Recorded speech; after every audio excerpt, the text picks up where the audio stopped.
So now we got Silhouette Mirage by Treasure, who you may know for Gunstar Heroes, Mischief Makers, a million other things they did.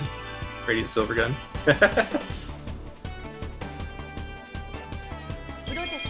But basically, if you want a cool action game, Treasure is your go-to. I do like those games. Oh yeah. And I do like anime. Not as much as Deuce, but I like anime. Anime's great.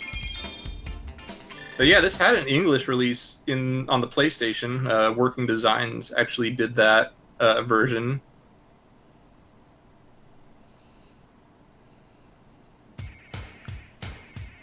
But yeah, about time. Alrighty. 3, 2, 1, and let's do this. Let's go. Alright, so like the way this game starts out is just to give you an idea of how the game works, where you have like left and right elements called Silhouette and Mirage. If you attack with the same element, you deal spirit damage, which is just like how they attack, how the enemies attack. And if they have no spirit, then it kind of reduces what they can do. So we're going to start out just by beating them up and taking their lunch money, because we need money of our own to get like the most powerful broken weapon in the game. Yeah, I mean, same developers. I think they took the ideas from this game and applied it to Ikaruga. But we want to attack enemies with the opposite color, so it's basically which direction you're facing determines what color you shoot. So like red enemies, you want to shoot blue. No, sure. I need that money. So we want to try to get 900, whatever this money is.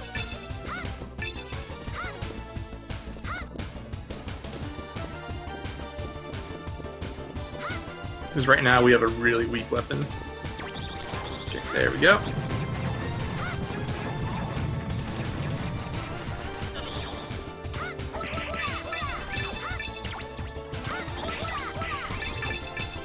You know, I was pretty confident last run was anime. I don't think it was anime at all. I'm watching this and I'm like, this is anime. Yeah, it gets way more anime in stage 2. I don't know what the fuck I'm even watching right now. I think the story is something like the world got separated into 2 elements, the Silhouette element and Mirage element, and everyone's like a reflection of that. And you're like the doomsday device that's set to reset the world back to normal. And of course, people don't want that. Yeah, let's do it. Heck yeah.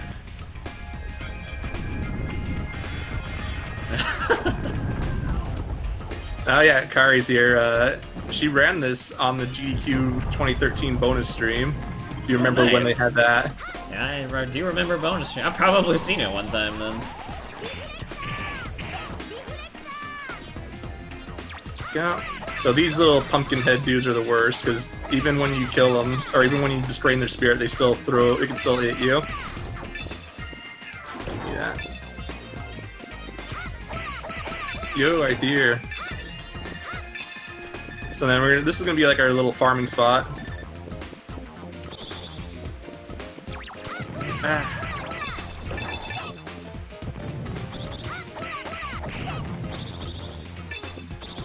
These guys just love to throw their heads at you.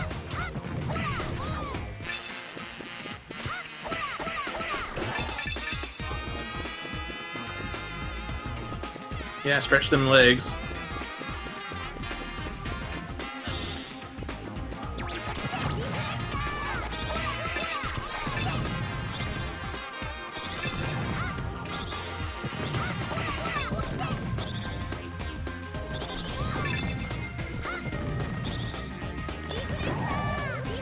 Okay, wonderful.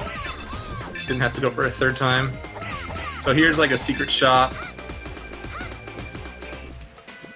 And the secret shop has like basically up to level 5 every weapon, and then also a level 6 of a specific weapon, which is the one we want, which is, whoops. Hit the wrong button. Come on. There we go. So basically each weapon is named after the 7 deadly sins, and we're going for Sloth. Nice.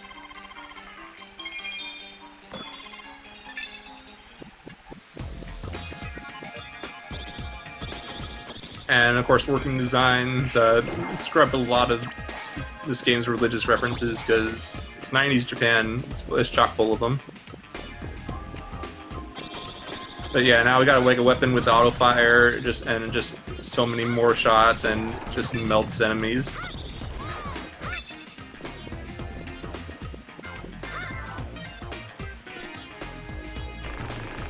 So we got this guy come in. I don't know his name. Just gonna totally generate him. And now we gotta like get an introduction to neutral enemies, which you can only hurt by reflecting their damage on them, or in this case of this boss, you can also knock them off the ledge to deal damage. And got lucky there with a Gatling gun attack, just reflects it and just immediately annihilates it. But sometimes the boss won't do that attack.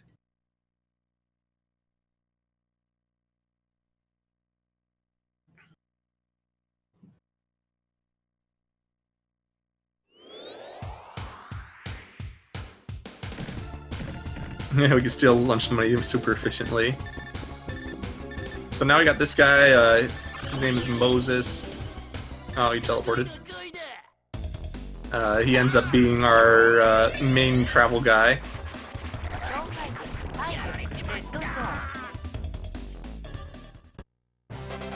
In the US version, his name is Bug. I'm not sure where they came up with that name. Because for the most part, they would try to use cleaned up, like, or bad transliterations of the Japanese pronunciation of names, but for that one they just changed to Bug.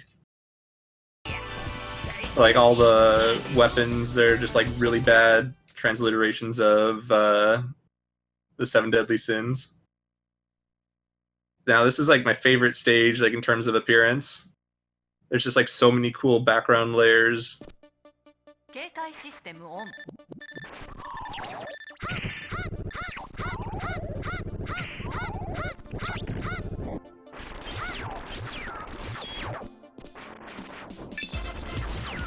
So basically you're just dealing with these enemies. I think they're called polypeepers, at least in the US version.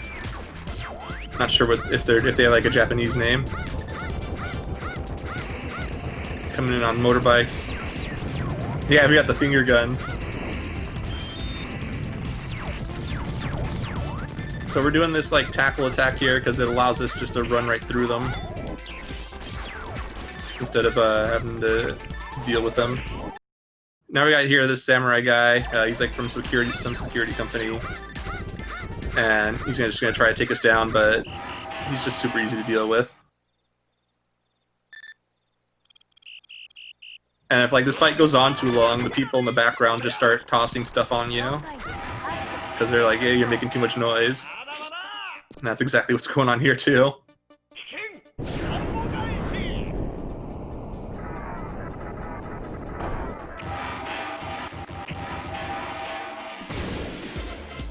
So now we get introduced to Zohar, who's like us, but different somehow. I guess instead of being dual element like us, is also like dual personality. But this dude's pretty easy.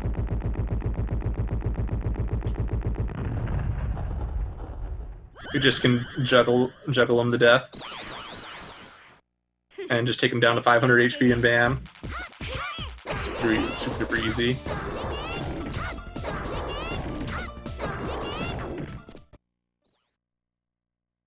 Get a nice loading screen here. Here we go, and this is like the really cool like visual scene. There's just like so much cool stuff going on in the background with multiple layers of scrolling and transparency and reflection effects. It's really cool. Okay, there we go. That was actually really fast. Sometimes one of those motorcyclists just decide not to come up for a while. And like the PlayStation version, they definitely removed a lot of the background effects. Okay, so we want you over here. Dang, I should have went for that too. That was a good pattern. I didn't take advantage of it because it had been faster than what I'm doing here. But that still works.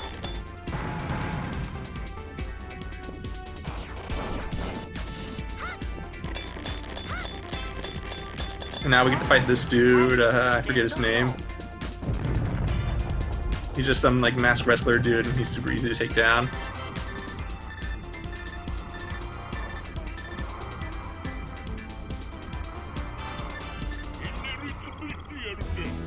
But yeah, this game is just basically one giant boss rush. It's great. There's always like something going on.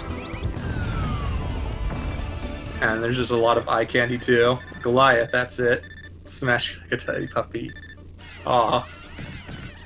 So now we're fighting a giant gun. And we want only the red shots to go in because we can reflect those. That was not very good luck. But we also have to be careful not to hit the red bullets too much, because if we drain their spirit, then they come out as duds. Like that. Well, not like that, but like where it just like won't shoot out.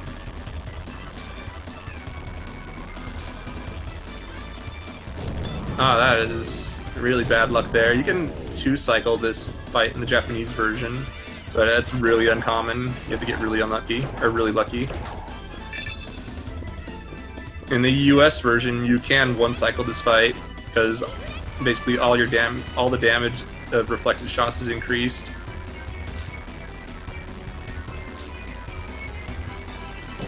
You can actually one-cycle this in JP. I didn't think that was possible.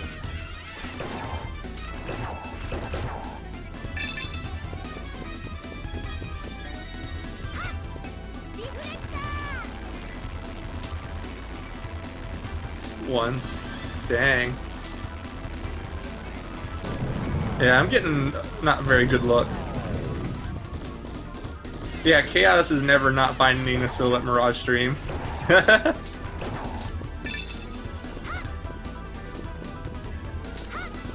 see, yeah. This is pretty bad luck here.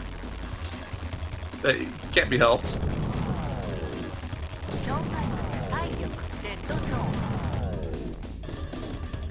Bad luck on this stream? Never heard of it. Neither have I. I don't think that's it. I think I'm the first. And now we're coming up to one of my favorite bosses in terms of just visual design. Yeah, Bix back just in time for the best part. We got ourselves a typical anime tentacle fish waifu. Oh, jeez. Hey, Cuddy, thanks for the sub, dude. She also likes flowers, apparently. But basically, this fight is just attack her tentacles and it deals 40 damage. Uh-huh. What the hell, man? Okay. She's being a jerk and doing lots of rush attacks. By her pretty freaking flowers. Exactly.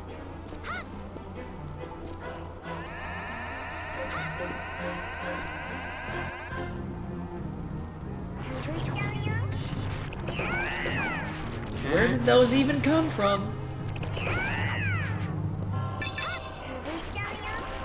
Good question. Her leg also itches.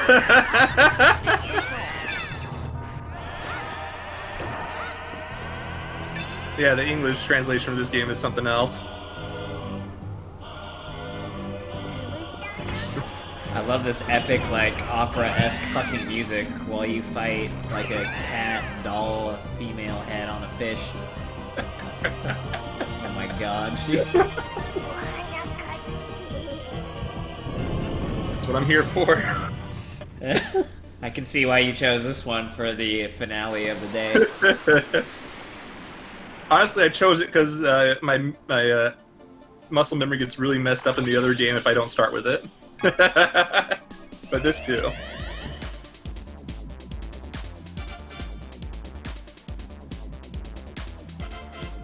Snap, we clubbing now? Oh, it's over.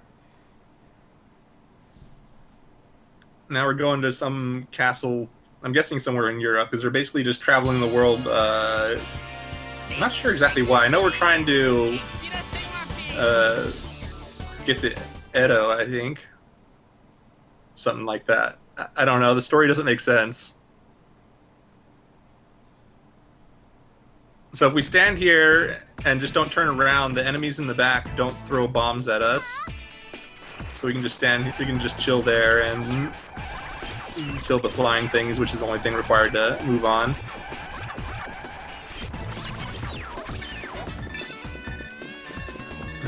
There we go.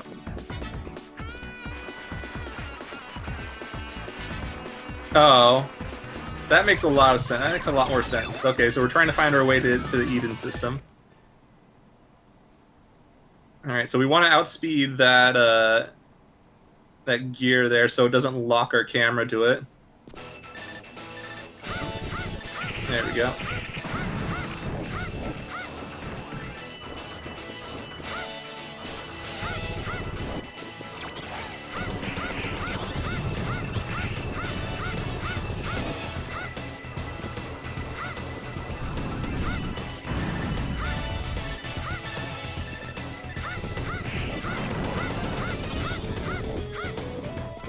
Ah.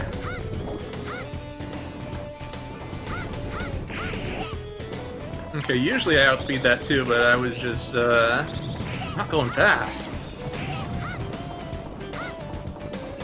Translation, that'd be cool. But then you'd have to pull your money to find someone who knows how to hack Saturn games. There we go. So here we got Pablo, he's shy.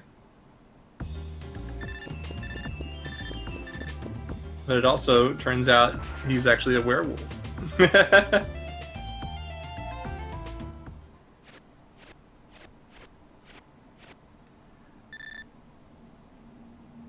But he's also another easy boss. On the US version, if you toss him to the right, for whatever reason, his AI just quits working and you can just nuke him. Some good facials in this game. Yeah. Like, Treasure, they knew how to do style. And they were definitely pushing the hardware too. Oops. So now we got Malachime here. Oops. Accidentally made him red. And depending on what color you shoot that thing, determines what color damage he takes. Oh, that's very unlucky.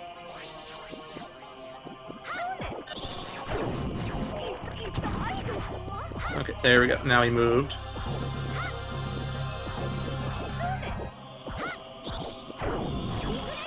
Where is he? Oh, there he is. Okay, now I made it blue like I wanted. So he has like a really annoying attack when he's red, so we want him blue. Oh yeah, if you ever never played Radiant Silvergun, I highly recommend that just for the soundtrack alone. It's my favorite treasure shmup of the two, as well. So I think it's just far more fascinating than Ikaruga was. But it also has a soundtrack by Hitoshi Sakamoto, and if you know him, you know he does good work.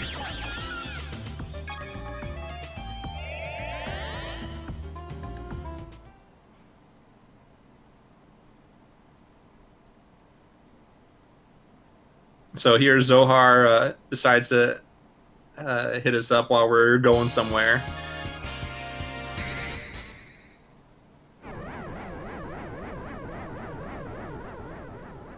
Come on.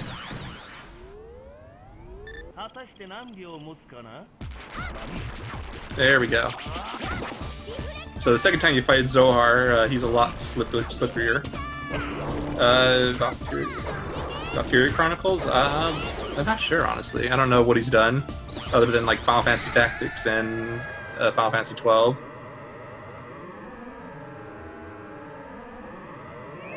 I think did Vagrant Story as well.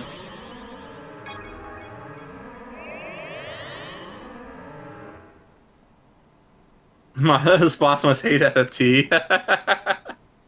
Oh yeah, there's lots of math there.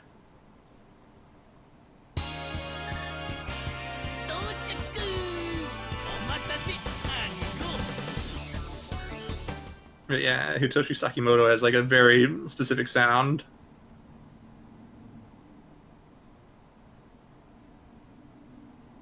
So now here we're gonna get run over by Samson and Delilah. Samson's the driver here, and Delilah's the dude in the back with the big schnoz. And apparently he's not too happy that we're on the car. Is that like a hulked out guy? Yeah. Like Jason? Is this Jason X, the anime? Yeah. Or Jason X was even a thing. he had a stint in anime. But man, imagine a Jason anime. Just there for Valvolus X.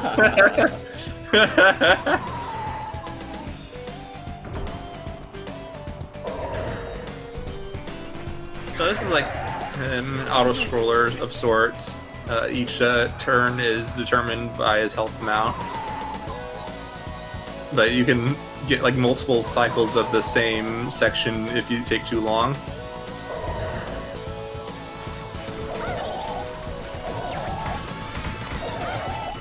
Yeah, just chilling on an 8-wheel car.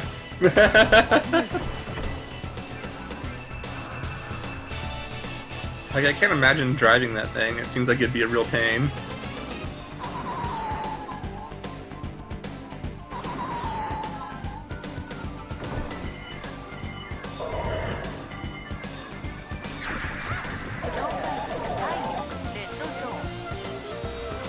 But yeah, he's just sitting in the back, sipping his wine. The driver is just trying to take us down. And then we get like an HP cap there where you have to wait for that jump before you can actually beat him.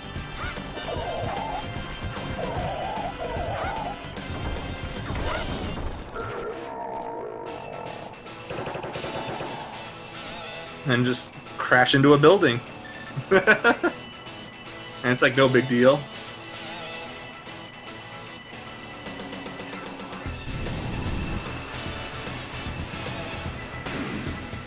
I keep wanting to say things, but then something more ridiculous will happen a few seconds later, so I just end up sitting here saying nothing. Hey, say everything, man. That's what we're here for. So if you're not careful, there's an actual soft lock you can get here where an enemy is supposed to spawn, but they don't. So just try to be careful. And you just basically wait for the enemies to spawn before you start killing them. So we wandered onto like a TV station and just get trapdoored out.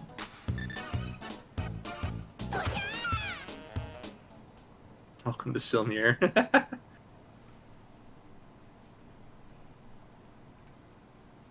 And so we're gonna meet one of their TV personalities, Faust, where I guess his thing is like what is it called? Shadow puppetry. And that's like the first good Faust I've had in a long time. Because generally he'll run off to the left where I can't hit him, and he'll just stay there. But here he was really kind. I like that his head got a boner.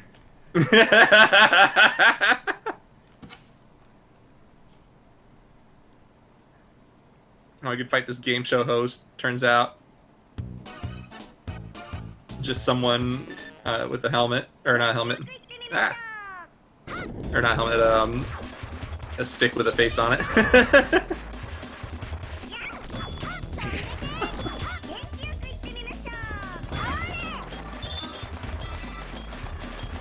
Ah, dang! Almost had 2 cycles. So basically, you just hope that you get something good. That's bad. There we go. The one you can get is the lucky roulette, but I've only ever seen that once, and it just basically annihilates the boss. Okay, there we go. But that wasn't too bad. You can get sometimes where the enemies will spawn as well.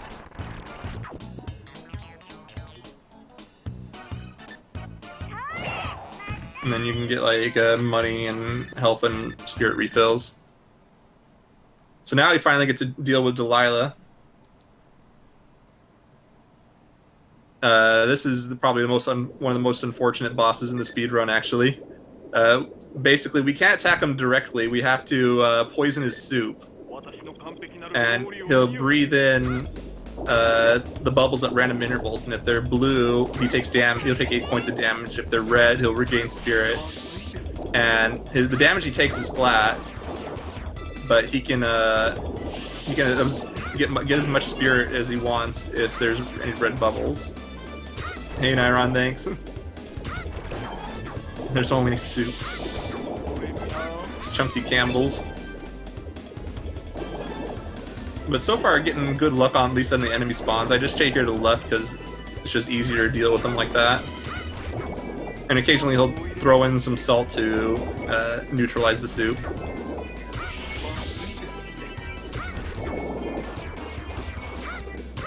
Like, I'm not sure like what his intervals are right now, but at least as far as enemy spawns, it's pretty good.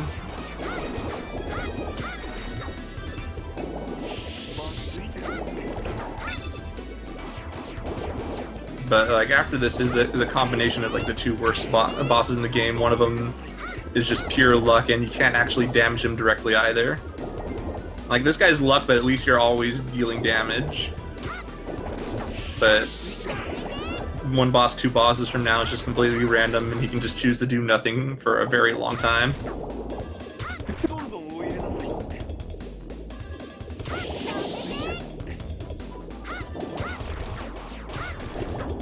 Come on. Oh, missed it. So yeah, there you just regained a bunch of spirit. Okay, there we go. We got some purple soup.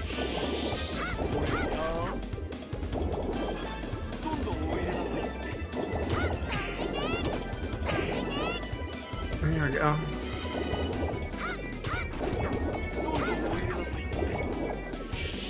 Okay, just need him to breathe in 3 more times. Come on, do it fast.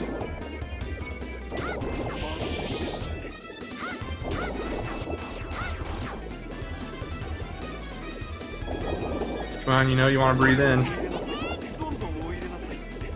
There we go. Just 2 more times and we're good.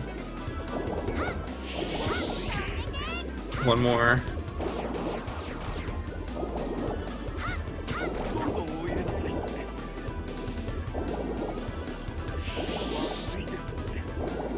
Yeah, somebody check on Dick. You doing okay over there? I'm here. Okay. Just chat's looking out for you.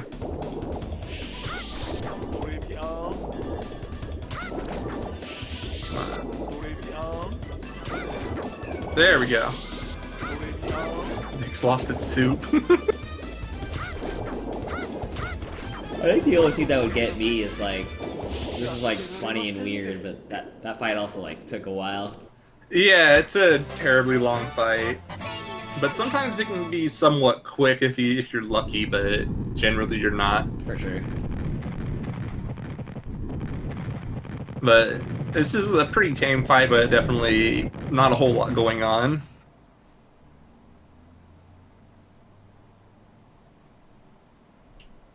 Next couple of fights, there's lots going on though.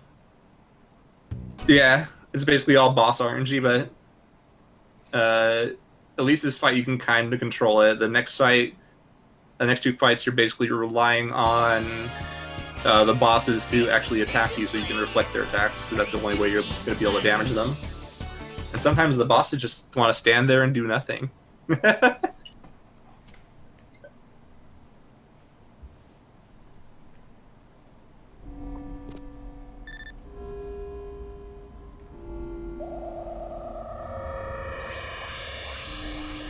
So now we got this giant 2-headed snake rope thingy with goat heads or sheep heads or something like that. And they're like, we're gonna eat you, but you could choose which one of us gets to eat you. Oops. Forgot to turn off turbo.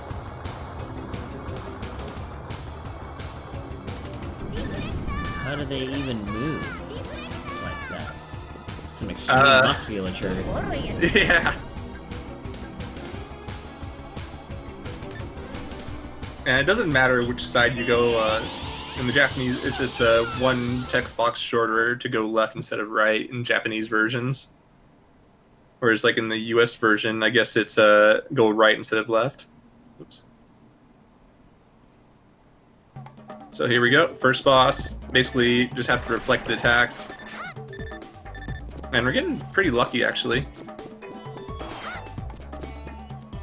Okay.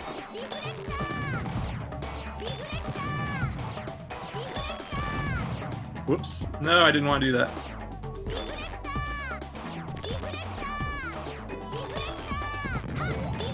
Okay, so we want him to actually stand in the webs because that deals just a bunch of damage to him. At least when they've been changed. But that boss isn't so bad. The next one's the really bad boss because basically you're fighting. I guess they're called the Yona army, and you gotta defeat their general.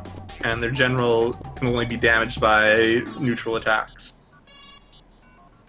And sometimes he's friendly, and sometimes he's just a big jerk.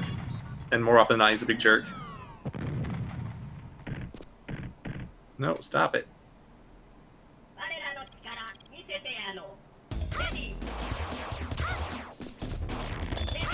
Go away. I'm trying to go down, but I can't. There we go.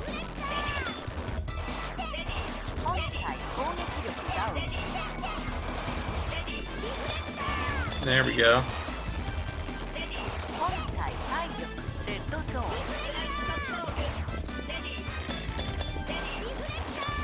Okay, I'm gonna change my level 1 weapon in case I run out of spirit. Because if you run out of spirit, your currently equipped weapon gets lost, and I do not want to lose my level 6 weapon.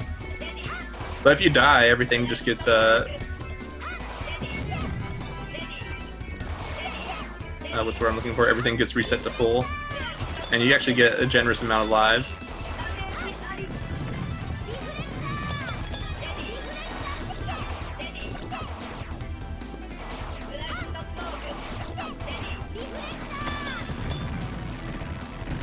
Yeah. Actually, that's good that I died.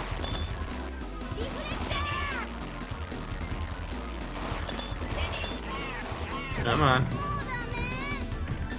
Yeah, sometimes he'll just go in a loop like that too. It's so dumb.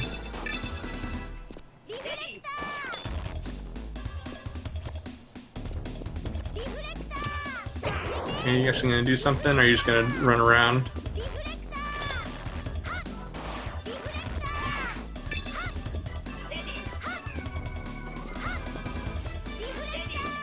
Okay, there we go. That's something.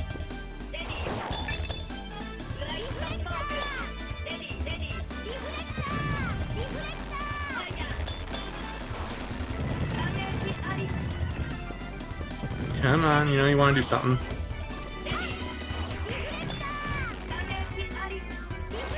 There we go, lots of bombs.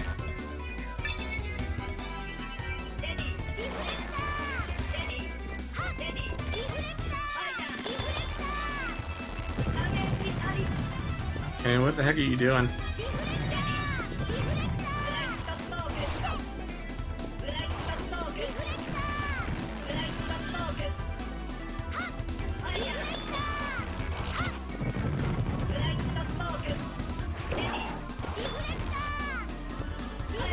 Okay, at least he's starting to do something now that I can damage him with.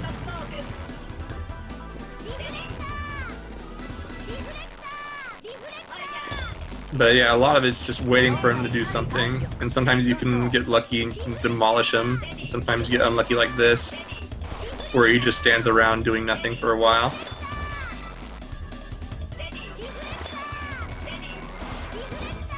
But then after this, the bosses get pretty tame.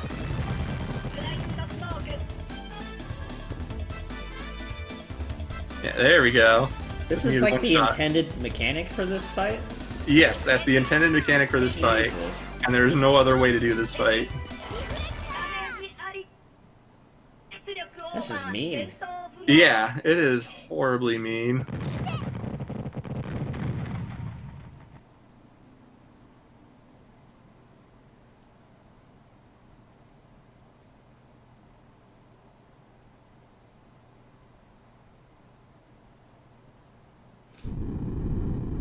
But we're not quite out of the woods just yet. These two dudes don't want us to leave just yet. Now we get to deal with Megiddo, who is like part of the resistance army, I guess, or like the leader of the resistance. I don't fully understand it, but he basically is like, "Hey, show us how strong you are," kind of thing. Oh wow, that's some lag.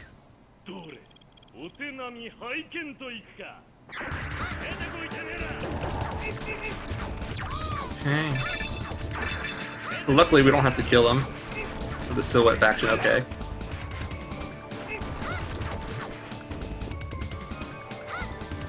You can catch him when he's doing that attack, and it gets him out of it, which is really nice. Okay, there we go. So he just like, hey, you're strong enough, and runs off.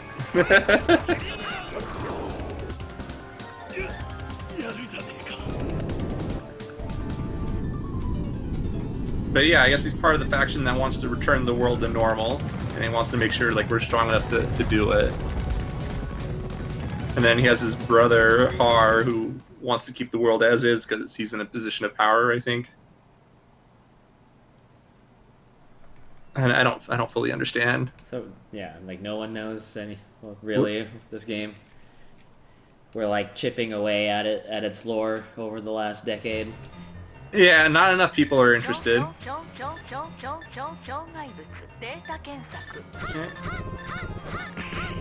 Okay, now we got like a real laggy section here.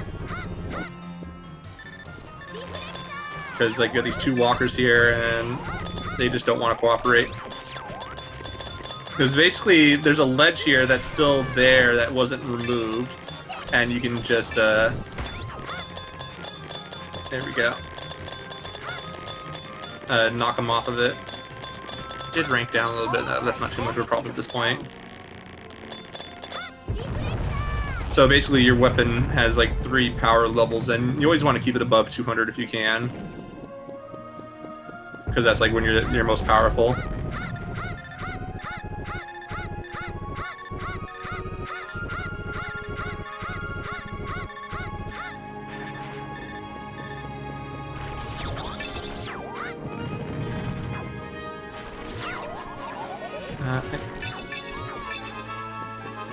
No, you come back here.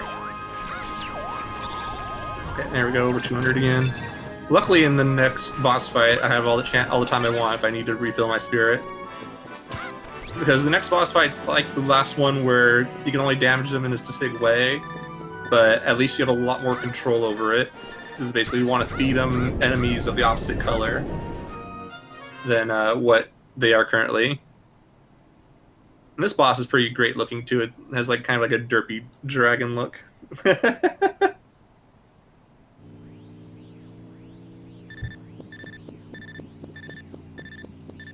And that's Har there, showing us his power of math.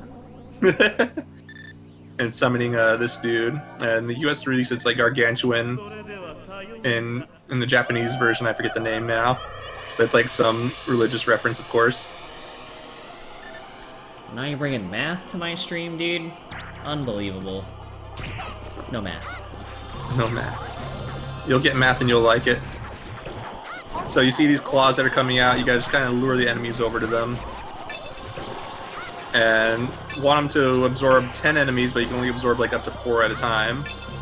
And you only grab 2 at a time. Yeah, we have not begun yet to math. Okay, grab one. Grab one more. Where'd it go? Nice.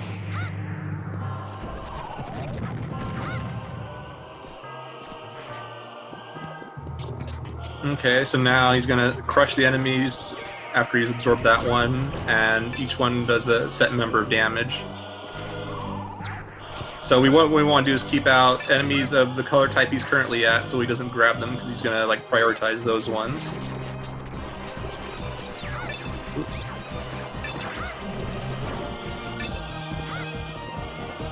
And so now we're gonna do a little speed tech here, where we only want him to grab 3 enemies instead of 4. So that we his health goes down in a specific way.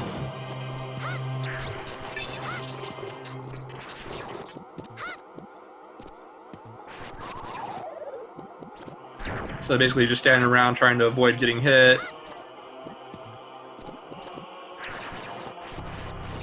There we go. Wow, an enemy just fell right into that claw. Okay, there we go. Whoa, I killed it. Okay, at least he grabbed another one. Okay. Oop. Don't want you to take that one. But like once the enemy starts spinning, you can no longer attack it. So that's like a good indicator. So now I'm just like, now that he's crushing them, he can't take any enemies until he's done doing that.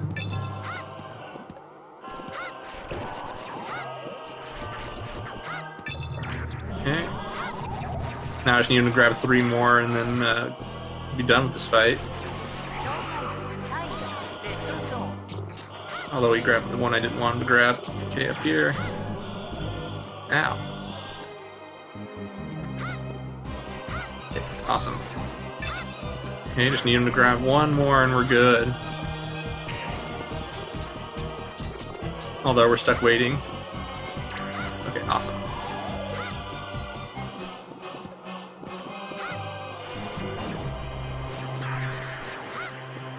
Alright, nice.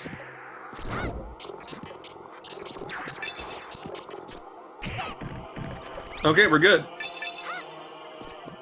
Very nice. And this is a fairly consistent fight. Like the only inconsistency is how often he'll grab something, but you can like lure enemies over his claws and he'll be more likely to grab it. Does it matter which enemy you have him grab? Yeah, it depends on the color of his wings, and you want him to grab the opposite color. Because that's like the way to deal damage. Now Zohar comes in one last time. This time we actually have to defeat Zohar once and for all, and there's a timer on it. Depending whether or not you defeat Zohar within the timer determines your next battle. And the fight where you have to where you let the timer run out is much more annoying. Okay, come on.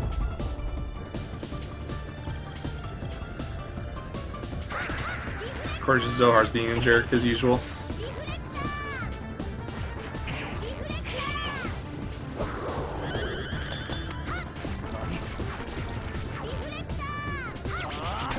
So it's like a lot harder to do the juggle strat in this fight, just because Zohar's always moving. Although he's not being like a jerk and putting like reflectors out all over the place. Okay, whatever. There we go.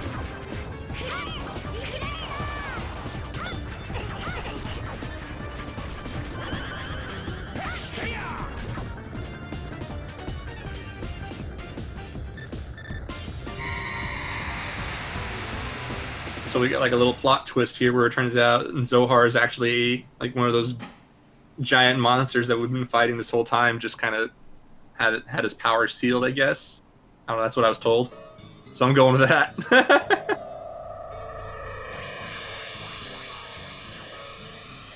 So with the power of math, he becomes big and evil, or more evil, I guess, and gets like 1,000,000 HP.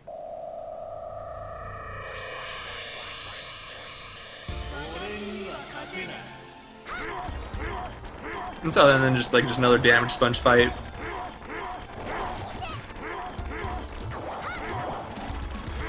Oh, okay, I thought he was changing phases. Okay, now he is.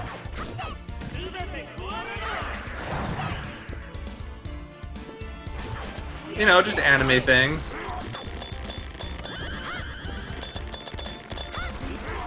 Okay, dying's okay. Would you rank this in the top 10 of anime betrayals? Oh, totally. Especially since we can choose how we betray. And then after this fight. Come on. There we go, didn't. Oh no, darn it. He's trying to beat him before his next phase change. There we go. Because basically we can choose whether to keep the Earth the same or revert it back to normal. And it's faster to keep things the same. Because if you choose to go back to normal, you get a different boss fight that's much longer, but pretty dang epic.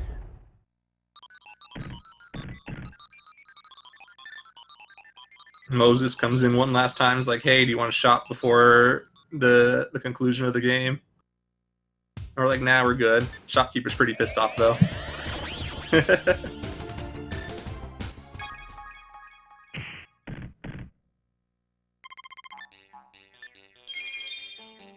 But yeah, so then we meet, we're at the Eden system, where we can choose to take on Hal or Megiddo. Yeah, he turned into math. And we chose to keep things the same, so Megiddo's pretty pissed off. He's like, hey, you betrayed us. I'm gonna have to kill you now.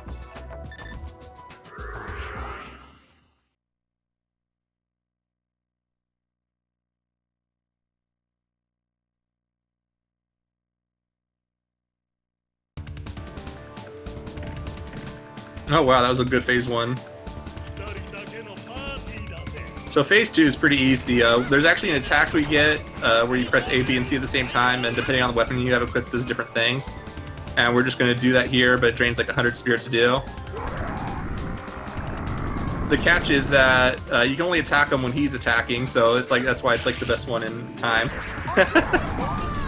God, dude, did he just show his dick? He did. Oh my, he keeps... I'm gonna get banned from Twitch, dude. What are you doing? What are you doing to me, Shentok? I'm just looking out for you, man.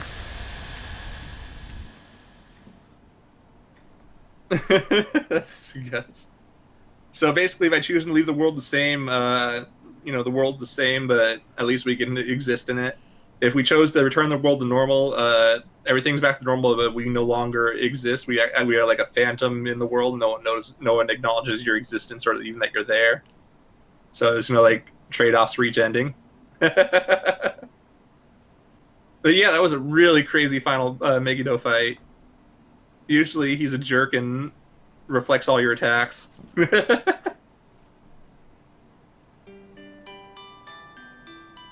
When does time happen on this game?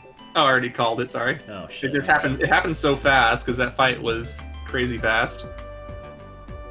Like, that was one of the fastest Megiddo fights I've had. I was not expecting that. Nice run. Yo, thanks. I actually thought I was paying attention, too. I still missed it. Yeah. It was just kind of happening. I was just like, blah, blah, blah, blah, blah, time.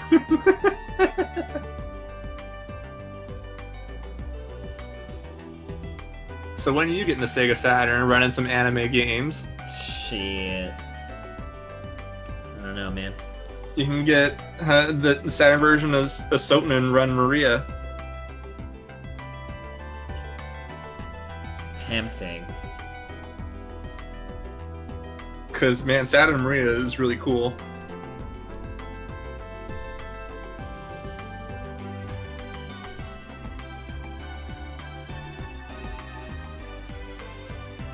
Alright, well, that was my dude Shentok. He plays Saturn games and shit. And there's some of them are apparently pretty fucking wild. Yeah, thanks for having me, man. I'm glad you did this. It's been a cool time. Yeah, it's been fun, man. For sure. Good day too. Oh yeah, the FF4 run was stellar, especially just listening to you and him reminisce about the past. That was just way cool. That's good that the worst run of the day by far was my own. That's how it should be on something like this. So it's been a good day. Yeah, man.